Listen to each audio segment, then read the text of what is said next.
రెడ్డి ఇంటికి సీఎం రేవంత్ రెడ్డి వెళ్లి పార్టీలోకి ఆహ్వానించారు. సీఎం వెంట మంత్రి పొంగులేటి శ్రీనివాస్ రెడ్డితో పాటు పట్నం మహేందర్ రెడ్డి ఉన్నారు. జితేందర్ రెడ్డి మహబూబ్ నగర్ సీటుని ఆశించారు. అయితే బీజేపీ ఆ సీటుని డీకే అరుణకి కేటాయించింది.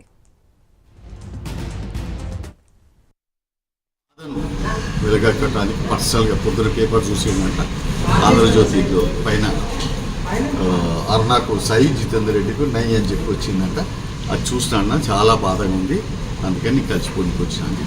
అక్కడ సీట్ రాలేదు కాబట్టి ఇక్కడ ఏమైనా సీట్ ఇచ్చే ఛాన్సెస్ ఉన్నాయా ఏంటి? అసలు ఏమన్నా డిస్కషన్ అటువంటి ఏం లేదమ్మా. ఎందుకంటే వాళ్ళ సీట్లు ఆల్రెడీ ఆఫర్ దే సీట్స్ కదా, ఆల్రెడీ డిక్లేర్ అయిపోయినాయి కదా. 2009లో మీరు చెవెల నుంచి పోటీ చేశారు, మళ్ళీ చెవెల నుంచి పోటీ చేసే అవకాశం ఉందా? మల్కాజ్గిరిలో ఆల్రెడీ వాళ్ళకి ఏదైతే ఉన్నారో మహేందర్ రెడ్డిని చూశారు మీరు ఎంబడి. మహేందర్ రెడ్డి వాళ్ళకి ఆ సీట్ అలాట్ కావడం జరిగింది.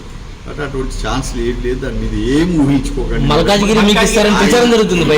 మల్కాజ్గిరి నేను చెప్తున్నా కదా మీకు, ఆయన వచ్చిన దాంట్లో అటువంటి ఏ ఒక్క మాటలు లేవు, ఏ ఒక్క సీట్ గురించి కూడా చర్చించలేదు.